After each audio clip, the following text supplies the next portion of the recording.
How you doing, ladies and gents? Back at you with another quick rant. In this one, moral of the story is vaping, alright? Vaping is bad. Very bad.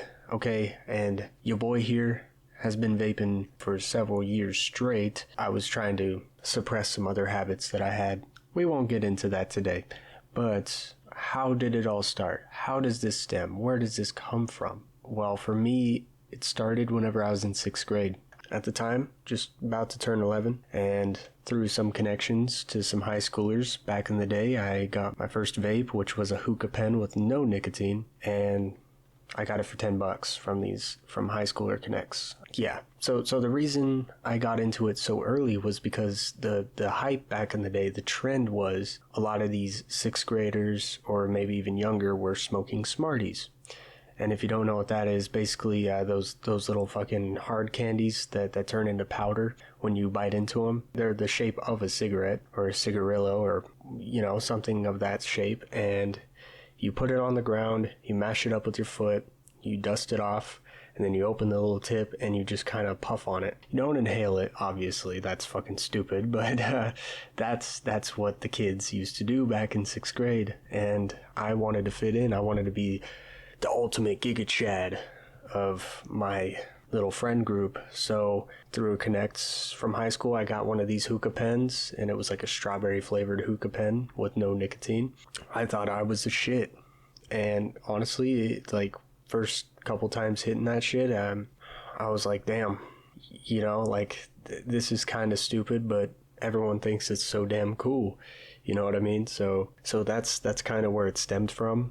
Fast forward a couple years later, I refrained from any use of tobacco products or hookah pens or vaping for that matter. I was smoking another substance very common among high schoolers, but we're focusing on vape itself. Nicotine, right? Yeah, no, I got reintroduced to it. Family friend of mine, she had a vape, right? She had one of these big ass box mods that just generates so many clouds. These things are meant for vape competitions, to see who blows the biggest cloud. These things are huge.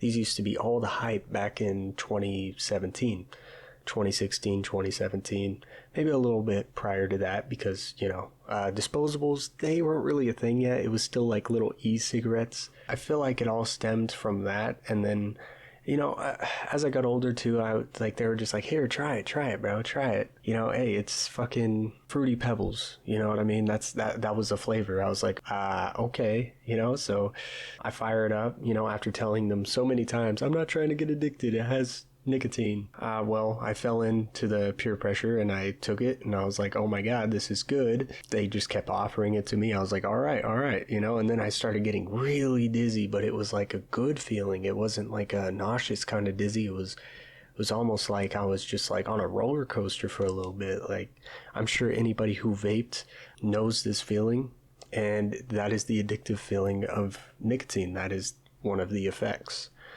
is an instant dopamine rush to your brain, and it's like instant gratification.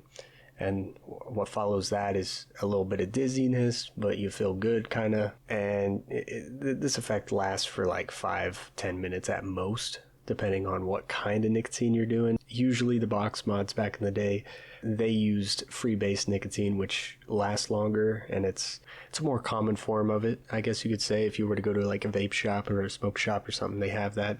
A little bit later, they came out with salt nicotine, and that stuff is even more pure because they had some kind of salt to it to make it even more potent. And that's what the disposables we know today are made with, is salt nicotine, and that's why it's so addictive. Like, literally, you could take a puff of it and instantly get dizzy. Like, that kind of shit is insane. I've been on this train for several years. Couldn't stop because it was distracting me from another addiction I had with the other substance. I was just trying to not be an unmotivated son of a bitch all the time, so I would just be like, all right, I'll just keep smoking nicotine then, because I want to smoke something. So, fast forward to today, I don't vape no more. I quit vaping, at least for the time being, and I'm trying to keep it that way. I don't know how long it's going to last, especially going into the military.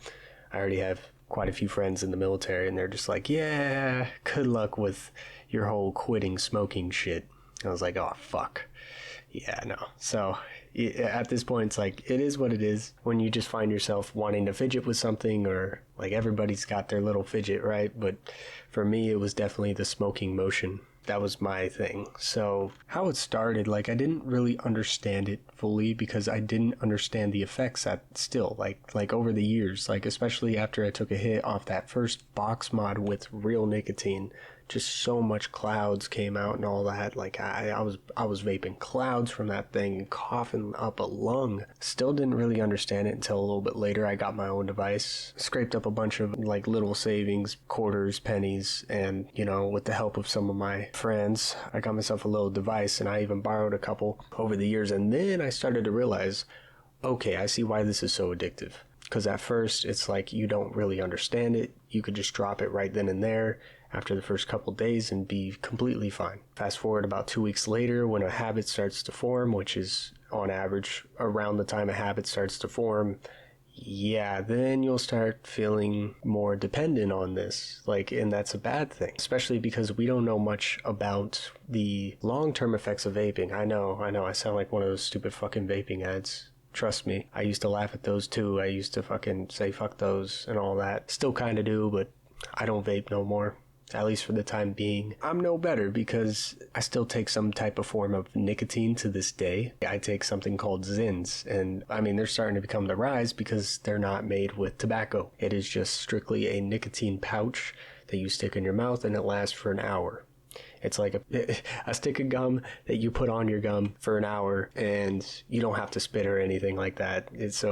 Yeah, you can make all the jokes you want about it. Fucking Mr. Gingivitis, motherfucker. Yeah, I know, right? I'm gonna be real though. I've definitely had a clearer head since I stopped inhaling chemicals. At least for the most part, like inhaling chemicals, it will create more brain fog. It will damage your voice. It'll do plenty of things that you don't really, I guess nobody really wants for their best interest. So the moral of the story is, yeah, try to quit vaping. Try to go cold turkey, or at least try to wean off of it. Try to stop actually vaping. If you find yourself in like a really hard place and you can't just quit, or you'll go on like some kind of rampage or something, because yeah, that usually happens. If you find yourself in a hard place, at least try to quit vaping and move to an alternative that doesn't involve tobacco or smoking chemicals. That will most definitely help you be on your way to just quit altogether. For the time being, I still take Zins daily, so I go through like almost an entire can in like 2 days. So that's kind of like the intake that I'm at. But this is more informative, especially for those younger people out there. They see their friends do it, or they see those popular kids do it in the school bathrooms. Think again, guys. Really. It's nothing to hop onto, especially if you've never touched it. It's nothing to fuck with. Like, really, it's kind of pointless. You could live your life without it 100%. The only reason I tried it, well, I mean, I blame myself. I was peer pressured in. I'm not going to just blame it on that. I'm going to blame it on myself that I fell for it. And here I am, years and years and years of vaping. And I finally decided to quit about a month ago. So, especially if you listen to some of my older videos, you'll even notice, like, I have a voice like this, guys, because I just keep taking clouds when I'm cutting my mic and then coming back, guys. You know what I mean? Like, I would like to think that I'm making some kind of progress here, but no, it really, it fucks with your quality of life, and it's not worth it. Just some friendly advice. I don't really condone this at all. If you already do it, not bashing on you. Maybe this is like a reminder to like at least try to give you a little bit more perspective on why you should quit, or why, you should probably slow down and then quit, because it could affect your life, especially in the future. We don't know what this shit's made out of. Chemicals coming straight out of China. I can't even name these chemicals, but I'm sure you already know. Fucking nickel, formaldehyde, some crazy fucking bullshit that you're not even supposed to have in your body, especially ingesting through your lungs at all. Like, it's bad for you, and it does damage your brain development. That is a fact. If you are under the age of 25, it damages your brain development, and that's bad. So stay frosty out there. kings and queens. I'm KJ Kid or Kidders. Peace.